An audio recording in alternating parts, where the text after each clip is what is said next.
Hello guys, Sindhu classes में आप सभी का स्वागत है। हमने पिछली क्लास में एन टाइप अर्धचालक और पी टाइप अर्धचालक को समझा था। आज हम क्रिस्टल में दोष यानी कि शॉर्ट की दोष क्या होता है, फ्रेकल दोष क्या होता है। तो सबसे पहले हम पढ़ते हैं शॉर्ट की दोष।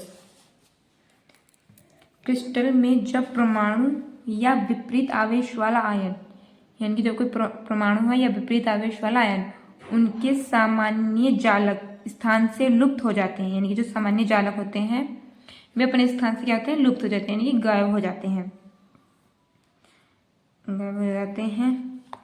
में क्रिस्टल में रिक्तता उत्पन्न हो जाती है। यानी कि वो जो क्रिस्टल जब जहाँ से वे लुप्त हो जाते हैं वहाँ क्या हो जाता है, एक खाली स्थान हो जाता है, यानी कि वो जगह खाली रह जाती है, उत्पन्न हो जाता है। इस प्रकार उत्पन्न दोष को क्या कहते हैं, शॉर्ट की दोष कहलाता है। यानी कि इसे हम एक उसके थ्रू समझेंगे, डायग्राम के थ्रू। तो यानी कि जैसे कि यह है, मैंने कहा था क्रिस्टल में जब परमाणु या आयन, यानी कि जब कोई परमाणु होता है या कोई आयन विपरीत आवेश वाला आयन उनके सामान्य जालक स्थान से, यानी कि जो कोई होता है, जैसे कि यहाँ से कहता है सामान्य जालक स्थान से लुप्त हो जाता है। यहाँ से क्या हो गया, ये कोई आयन क्या हमारे पास लुप्त हो गया है, आयन समझ लो, परमाणु समझ लो, वो यहाँ से क्या हो गया, एक लुप्त हो चुका है। जो यहाँ पर जगह है वो जगह बच रही है खाली, तो जिसे हम क्या कहेंगे, एक शॉर्ट की दोष कहेंगे। शॉर्ट की दोष के कारण क्रिस्टल ठोस में उसके घनत्व में कमी हो जाती है। यानी कि शॉर्ट की दोष होता है, इसके कारण क्या होता है, क्रिस्टल ठोस में उसकी घनत्व यानी कि जो उसकी ऊर्जा होती है वो थोड़ी कम हो जाती है। जैसे NaCl के क्रिस्टल में कुछ आयन तथा उतने ही Cl- आयन स्थान छोड़ देते हैं, छोड़ देते हैं, तो शॉर्ट की दोष उत्पन्न होता है। मतलब समझ लेना, यानी कि शॉर्ट की दोष के कारण क्या है, क्रिस्टल ठोस, यानी कि जो Na+ था तो उसमें क्या है, Cl जो माइनस है वो हट गया है, तो उसमें जो NaCl की जो पावर थी वो जो Cl- थी वो हट गया है, तो इसका क्या होता है, इसका जो कुछ घनत्व है, क्रिस्टल ठोस का जो घनत्व है वो कम हो गया। हम आ जाते हैं फ्रेकल दोष। फ्रेकल दोष में क्या है, जैसे कि यहाँ पे क्या है, Na+ जो है ये लुप्त हो रहा है। फ्रेकल दोष में क्या होता है, वे यहाँ से छोड़ के वे कहीं और जाकर उत्पन्न हो जाते हैं, उन्हें क्या कहते हैं हम, फ्रेकल दोष। इसकी डेफिनेशन पढ़ लेते हैं। आयनिक ठोस क्रिस्टल में जब कोई आयन अपने सामान्य जालक स्थान से अलग होकर, यानी कि अपने सामान्य स्थान जालक से क्या हो, अलग होकर जालक बिंदुओं के बीच किसी अंतरकाशी स्थान में पहुंच जाता है, यानी किसी अंतरकाशी स्थान में वह पहुंच जाता है, तो वह जालक क्या था, अंतरकाशी बन जाता है, एवं इस प्रकार उत्पन्न दोष क्या होता है, फ्रेकल दोष कहलाता है। इस दोष के कारण क्रिस्टल ठोस का घनत्व परिवर्तित नहीं होता, यानी कि इसमें क्या होता है, क्रिस्टल ठोस का जो घनत्व है उसमें कमी हो जाती है, क्योंकि उसमें से जो Cl- होता है वो हट जाता है, यानी कि लुप्त हो जाता है, वो गायब भी हो जाता है, वो यहाँ से वो हट जाता है। इसमें क्या होता है, कहीं और जाकर बैठ जाते हैं, तो जिससे इसकी जो क्रिस्टल ठोस होता है उसमें कोई घनत्व में परिवर्तित नहीं होता है। जैसे AgCl के क्रिस्टल में कुछ Ag+ आयन अपने जालक स्थान से अलग जाते हैं तथा जालक में किसी अंतराकाशी स्थान में पहुंच जाते हैं। इस प्रकार उत्पन्न दोष को क्या कहेंगे हम, फ्रेकल दोष को फ्रेकल दोष कहा जाता है। यानी कि जैसे क्या हुआ, तो हमारे पास क्या है, Ag+, यानी कि हम किसके एक डायग्राम के थ्रू समझते हैं, Ag+ Ag+, तो यहाँ से क्या आ जाता है, जो Ag+ है वो यहाँ से हटकर यहाँ जाता, इतनी सी जगह पर जाकर क्या हो गया, बैठ गया, तो यानी कि अपने स्थान को छोड़कर कहीं और स्थान पर बैठ, यानी कि इसे क्या कहते हैं, अंतराकाशी। ये क्या हो गया, अंतराकाशी स्थान पर जाकर बैठ गया, तो ये कहीं और जाकर बैठा है, जिससे क्रिस्टल ठोस में क्या हो, कोई परिवर्तन नहीं होता। अब क्या कहते हैं, ब्रोकेस जालक, यानी कि ब्रोवेस जालक मुख्य रूप से एकल सेल के आकृति के आधार पर 4 प्रकार के होते हैं, यानी कि ये क्या है कि कितने प्रकार के, तो 4 प्रकार के। पहला क्या है, सरल जालक है, दूसरा काय केंद्रित जालक, तीसरा क्या जाएगा हमारे पास, एकक शेल का गोलक मॉडल, चौथा है यानी यहाँ पे क्या है, अन्य केंद्रित जालक। ये क्या था, 4 प्रकार के होते हैं, पहला देख लेते हैं। इस प्रकार के जालक में बिंदु शेल के क्या है, सरल जालक क्या होते हैं, ये इनके कोनों पर बैठते हैं, यानी कि जो ये बॉक्स है इनके हर एक बिंदु इनके कोनों पर बैठता है, यानी कि यहाँ पर बैठ गया, यहाँ पर बैठ गया, यहाँ पर बैठ गया, यहाँ पर बैठ गया, यहाँ पर। तो इस प्रकार के जालक में बिंदु इकाई शेल के कोनों पर पाए जाते हैं, यानी कि जो बिंदु क्या है, इकाई शेल के क्या है पर पाए जाते हैं, कोनों पर पाए जाते हैं, तथा इकाई शेल के 8 कोनों पर एक एक परमाणु उपस्थित होता है, तथा इकाई शेल के यहाँ 8 कोनों पर एक एक परमाणु उपस्थित होता है। इसे P से प्रदर्शित करते हैं। इसे कैसे प्रदर्शित करते हैं, P से। काय केंद्रित जालक, इस प्रकार के जालक में बिंदु एकक शेल के प्रत्येक 8 कोनों पर एवं इसके साथ साथ शेल के केंद्र पर भी स्थित होते हैं। 8 कोनों पर एवं इसके साथ साथ क्या होते हैं, शेल के केंद्र पर भी स्थित होते हैं, अर्थात 8 परमाणु 8 कोनों पर एवं एक परमाणु उसके केंद्र पर उपस्थित होता है। यानी क्या है, 8 इसके एक बिंदु क्या होता है, 8 तो कोनों पर स्थित होता है, और ये क्या होता है, केंद्र पर उपस्थित होता है। इसे I से प्रदर्शित करते हैं। अब फलक केंद्रित जालक, फलक केंद्रित जालक क्या होता है, 8 कोनों पर स्थित होता है और प्रत्येक के केंद्र पर भी पाया जाता है, प्रत्येक के क्या होता है, केंद्र पर भी पाया जाता है। तो इसे कहता है फलक केंद्रित जालक। यानी कि इस प्रकार के जालक में बिंदु एकक शेल के सभी कोनों के साथ साथ प्रत्येक फलक के केंद्र पर भी उपस्थित होते हैं, अर्थात इस प्रकार के जालक में 8 परमाणु 8 कोनों पर एवं 6 फलकों के केंद्र पर पाए जाते हैं। इसे ऐसे प्रदर्शित करते हैं। अब तीसरा क्या है, अन्य केंद्रित जालक। इस प्रकार के जालक क्रिस्टल जालक में सभी 8 कोनों पर एक एक बिंदु होता है, जबकि 2 फलकों पर 2 बिंदु और पाए जाते हैं, यानी कि ये जो केंद्र है यहाँ पर, इन पर 2 और पाए जाते हैं।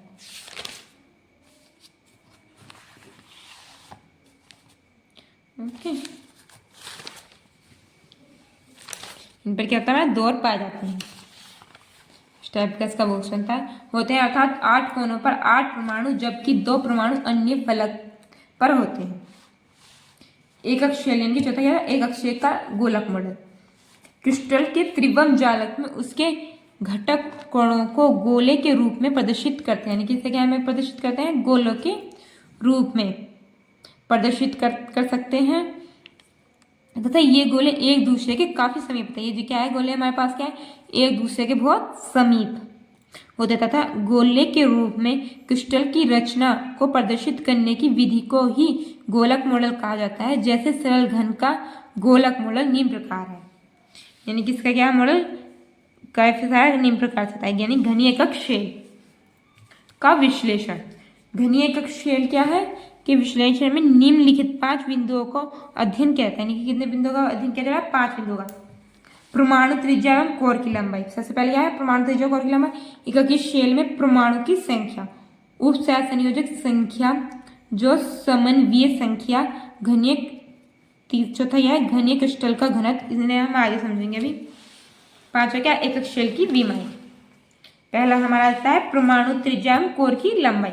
इसमें हमारे किसी फॉर्मूले का यूज होगा, यानी कि विभिन्न एक सेलों के परमाणु की त्रिज्या क्या मान लेते हैं हम, आर, तथा कोर की लंबाई क्या आ गई, ए, एवं किन्हीं 2 निकट स्थित कणों के बीच की दूरी क्या होगी हमारे पास, डी, ये ए है, यहाँ पे क्या है, स्थित कणों के बीच की दूरी क्या है, डी, निम्न प्रकार संबोधित होते हैं। ए सरल घनीय जालक के लिए हम सबसे पहले क्या लें, ए सरल क्या होता है, घनीय जालक के लिए आर इक्वल टू क्या जाएगा, A by 2 equal to D by 2। C क्या है, काय केंद्रित, बी काय केंद्रित जालक के लिए आर इक्वल टू क्या जाएगा, √3/4 ए, डी इक्वल टू √3/2 ए। अन्य केंद्रित जालक के लिए क्या हो जाएगा, ए 2√2 ए बाई डी इक्वल टू क्या जाएगा, ए बाई √2। एकक शेल में परमाणु की संख्या कहते हैं, एकक शेल में परमाणु की संख्या निम्न प्रकार। आधा एकक शेल, आधा एकक शेल क्या था, आधा एकक शेल में 8 कोनों पर 8 परमाणु पाए जाते हैं, यानी कि 8 कोनों पर कितने पाए जाते हैं, 8 परमाणु पाए जाते हैं, एवं प्रत्येक और उपस्थित विपरीत आवेश वाले आयनों की संख्या को प्रदर्शित करती है। सरल घनीय जालक की उपसहसंयोजक तक संख्या 6 काय केंद्रित घन की उपसहसंयोजक संख्या हो, जबकि फलक केंद्रित घन की उपस्थित संख्या 12 होती है। कहना क्या चाह रहा है, द्वारा बढ़े, यानी कि जैसे क्या कह रहा है, जालक में एकक परमाणु के चारों ओर क्या होता है, उपस्थित होता है। समीप वाले परमाणु की संख्या क्या होती है, उपसहसंयोजक संख्या कहलाती है। जो चारों ओर उपस्थित होते हैं जो परमाणु, उनकी संख्या को कहते हैं उपसहसंयोजन संख्या कहते हैं। यह क्रिस्टल जालक की प्रकृति पर निर्भर करती है, यानी जो क्रिस्टल जालक होती है उसकी प्रकृति पर निर्भर करती है, तथा आयनिक ठोसों में यह किसी आयन के चारों ओर, यानी कि आयनिक ठोसों में क्या होता है, यह किसी आयन के चारों ओर उपस्थित विपरीत आवेश वाले, यानी कि आयनों के विपरीत क्या है, विपरीत आवेश वाले आयनों की संख्या को प्रदर्शित करता है। यानी कि जो उपस्थित होते हैं विपरीत आवेश वाले जो होते हैं उनके आयनों की संख्या को प्रदर्शित करता है। सरल घनीय जालक को उपसहसंयोजन संख्या यानी कि 6 क्या होते हैं, काय केंद्रित घन की उपसहसंयोजन संख्या 8, जबकि फलक केंद्रित घन की उपसहसंयोजक संख्या क्या होगी, 12 होती है। तो 8 + 12 कितनी हो जाएगी, 20। इस पे एक न्यूमेरिकल भी आता है, कभी कभी पेपर में आता है। सॉरी, मैंने थोड़ा यहाँ से स्टार्ट कर दिया आपका, थर्ड से यहाँ से स्टार्ट बना दी। अभी हमारा सेकंड चल रहा था ना, मैं बीच में अटक गई थी, तो इस वजह से हम यहाँ से स्टार्ट करते हैं। आधा एकक शेल पढ़ रहे थे, यानी कि आधा एकक शेल में क्या होते हैं, 8 कोनों पर 8 परमाणु पाए जाते हैं। यानी कि 8 कोनों पर क्या होते हैं, 8 परमाणु पाए जाते हैं, एवं प्रत्येक परमाणु क्या होता है, 8 एकक शेलों में सम्मिलित होता है। तो इस प्रकार क्या होता है, आधा एकक शेल में परमाणु की संख्या कितनी होती है, 8 × 1/8 इक्वल टू क्या होती है, 1 होती है।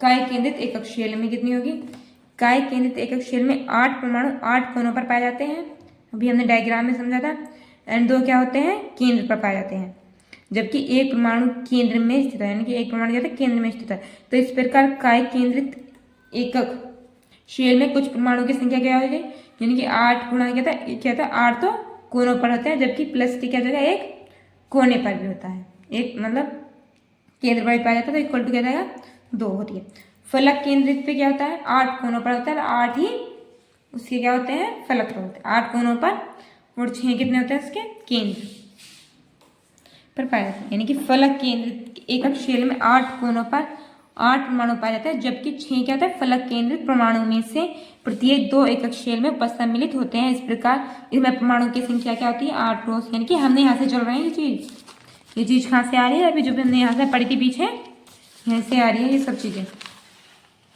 ठीक है। यानी कि 8 कोनों पर क्या है, और 6 क्या हो गया, फलक केंद्र पर। फलक केंद्र पर स्थित होता है, तो क्या होता है, 8 × 1/8 + 6 × 1/2 इक्वल टू 4। निम्नलिखित में परमाणुओं की संख्या होती है, Z ज्ञात करो। एक घनीय एकक शेल कोशिका की शेल, काय केंद्रित घनीय जालक की एकक कोशिका, फलक केंद्रित घनीय जालक की एकक कोशिका में हमारा ए क्या आ जाएगा, घनीय जालक में परमाणु क्या है, 1 होता है, हमने उसमें पढ़ा था भी, 8 कोनों पर होते तो 8 × 1/8 क्या आ जाएगा, इक्वल टू 1। काय केंद्रित जालकों की, यानी कि यहाँ से आ रहा है काय केंद्रित, यहाँ पे मैं बिल्कुल प्रूफ करके दिखाया, यहाँ पे हम डायरेक्ट लिख रहे हैं। काय केंद्रित जालक की एकक कोशिका में परमाणु कितने हैं, 2। फलक केंद्रित घनीय जालक की एकक कोशिका में परमाणु कितने होते हैं, 4। एग्जाम में अगर ऑब्जेक्टिव क्वेश्चन में आ जाए तो इसमें ऐसे ही लिखना पड़ेगा, आपको याद कर लेना। 2 घनीय संरचना वाले यौगिक ए एवं बी 2 तत्वों से मिलकर बनता है। इसमें ए परमाणु घन के कोनों पर, जबकि बी परमाणु क्या है, फलक के केंद्रों पर स्थित है। तो यौगिक का सूत्र ज्ञात कीजिए। ये बहुत मोस्ट इंपोर्टेंट क्वेश्चन है, कोई टेस्ट देने जाएगा तो स्कूल में ये जरूर पूछा जाएगा, बोर्ड में तो नहीं आएगा, पर टेस्ट जो आपके मंथली टेस्ट होते हैं उसमें जरूर आ जाएगा। ए परमाणु घन के कोनों पर स्थित है, इसलिए ए परमाणु की संख्या 8 × 1/8 क्या जाएगा, इक्वल टू 1। यानी कि ए परमाणु क्या है, घन के कोनों पर स्थित है, और जब घन के कोनों पर स्थित होता है उसके कोने कितने होते हैं, 8, तो 8 × 1/8 इक्वल टू 1। बी परमाणु प्रत्येक फलक के केंद्रों पर स्थित है, तथा यौगिक में बी परमाणु की संख्या क्या है, 6 × 1/2 इक्वल टू 3। तो यौगिक का सूत्र क्या आ जाएगा, ए बी। हमारे क्या निकल के आया, यौगिक का सूत्र ए बी। ये ऑब्जेक्टिव क्वेश्चन में भी जरूर पूछ लाएगा कि यौगिक का सूत्र क्या था, तो यौगिक का सूत्र हमारे पास क्या था, ए बी। ये 1 नंबर में क्वेश्चन आपको पूछ लेगा। ये थर्ड का भी मैंने समझाया है, दोबारा समझाने की जरूरत नहीं है। चौथा, घनीय क्रिस्टल का घनत्व। किसी घनीय क्रिस्टल का घनत्व उसके कोर की लंबाई एवं रचना में निम्न सूत्र के द्वारा ज्ञात किया जाता है। यानी इसके किसी घनीय क्रिस्टल का घनत्व क्या था, उसके कोर की लंबाई, यानी कि जो कोर होते हैं उसकी लंबाई एवं रचना में निम्न सूत्र के द्वारा ज्ञात करते हैं। इनकी रो इक्वल टू क्या है, जेड इंटू एम, ए की क्यूब इंटू क्या जाएगा, एन ए, जहां जेड क्या है, परमाणुओं की संख्या जो कि सरल घन काय केंद्रित एवं फलक केंद्रित के लिए क्रम से 1, 2, 4 होते हैं। एन ने क्या होता है, आवाग केंद्रों, आवाग ध्रुव संख्या, जिसका मान क्या होता है 6.02 क्लोज 10⁻23। एम इक्वल टू क्या था, परमाणु का द्रव्यमान या अणुभार। ए इक्वल टू एकक शेल के घन कोर तथा ए की क्यूब क्या था, घने निकाय आयतन। ये हमारा इसका क्या था, फॉर्मूला। एकक शेल की विमाएं, 5वां पॉइंट क्या था हमारा, एकक शेल की विमाएं। एकक शेल की विमाएं, उसमें परमाणु की बीच क्या की दूरी क्या को प्रदर्शित करता है। यानी कि जो एकक शेल होता है की विमाएं जो होता है उसके परमाणुओं के बीच की जो दूरी होती है उसको प्रदर्शित करता है, जो कि निम्न प्रकार होती है। इसका फॉर्मूला क्या था, ये वाला, equal to 3√z into M rho into N ए।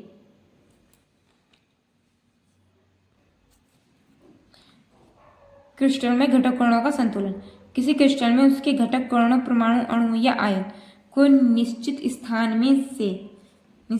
में इस प्रकार व्यवस्थित होने की ये एक दूसरे को स्पर्श करते हुए अधिकतम समीप पहुंचे तो इस घटना को ठोसों में संतुलन कहा जाता है। यह मुख्य रूप से 3 प्रकार का, एक विमीय, द्विविमीय, त्रिविमीय होता है। यानी कि इसमें क्या कहना चाह रहा है, किसी क्रिस्टल में उसके घटक कण, यानी कि जब कोई क्रिस्टल को उसके घटक कण होंगे तो परमाणु, अणु या आयन का निश्चित स्थान में इस प्रकार व्यवस्थित होते हैं। यानी कि निश्चित स्थान में भी क्या होगा, इस प्रकार से व्यवस्थित होंगे कि वे एक दूसरे को स्पर्श करते हुए अधिकतम समीप पहुंचे। यानी कि वे एक दूसरे को क्या स्पर्श करते हुए अधिकतम समीप पहुंचे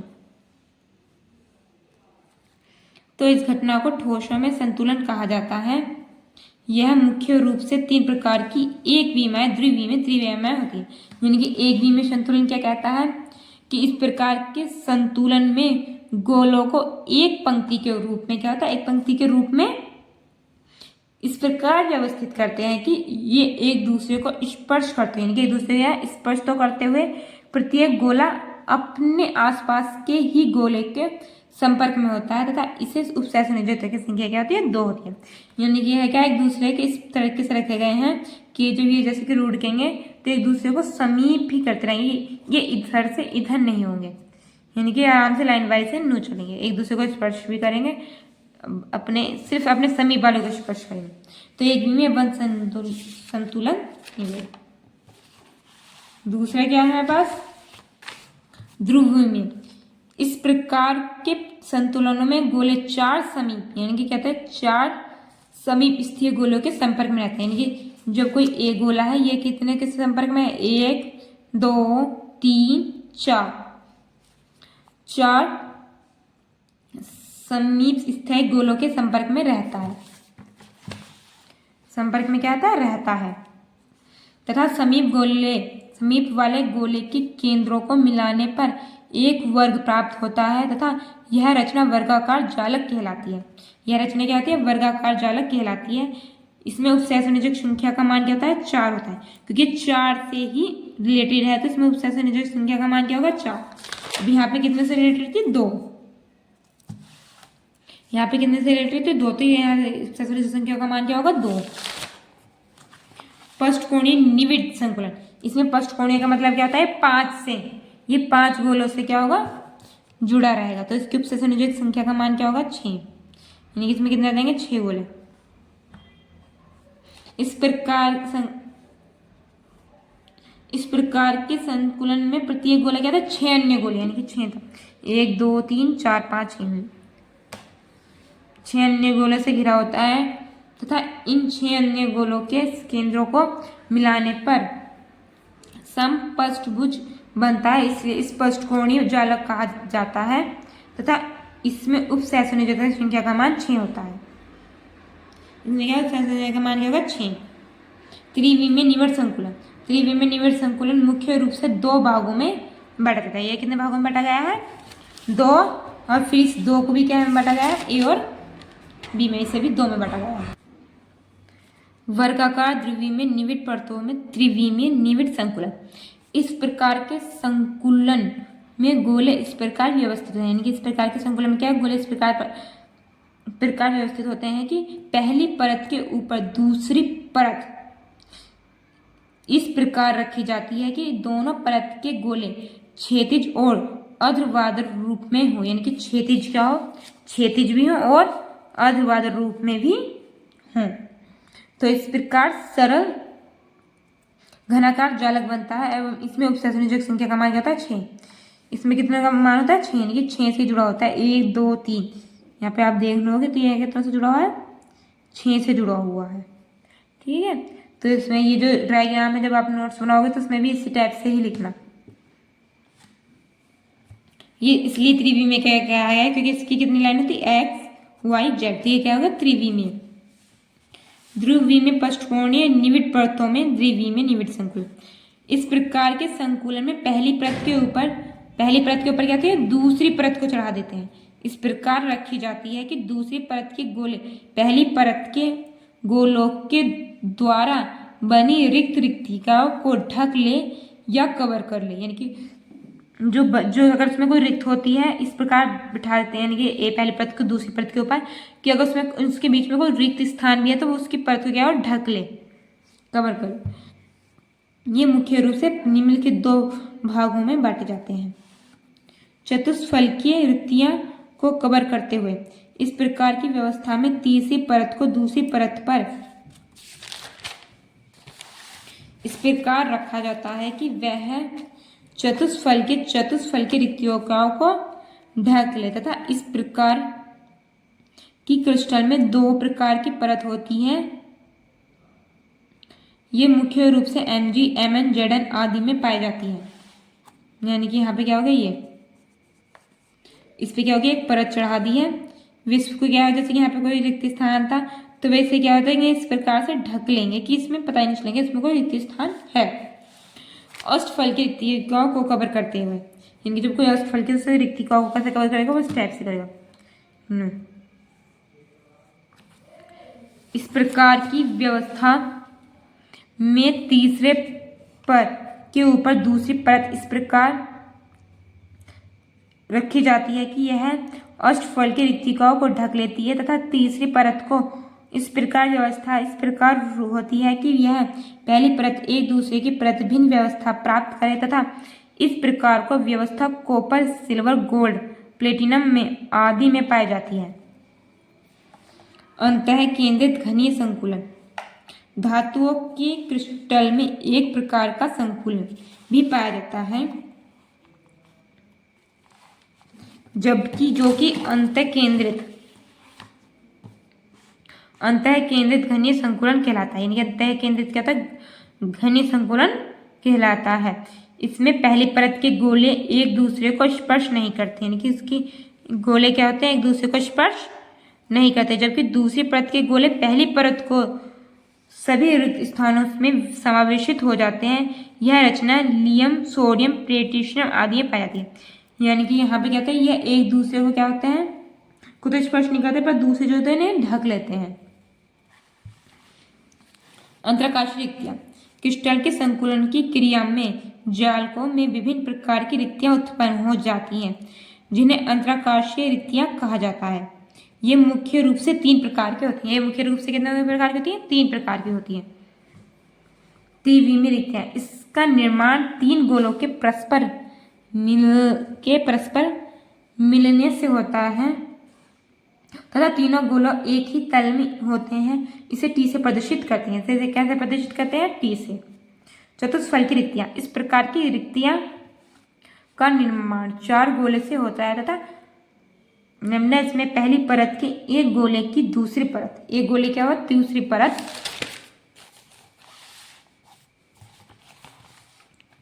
तीन गोले परस्पर स्पर्श करते हैं तथा इसे प्रदूषित करते हैं, यानी कि इधर क्या होगा इसे इस टाइप से प्रदूषित करते हैं। और फल के रिक्तियाँ, इस प्रकार की क्या है रिक्तियों का निर्माण 6 गोलों से होता है तथा इसे उस इस टाइप इस गोले से प्रदूषित करते हैं।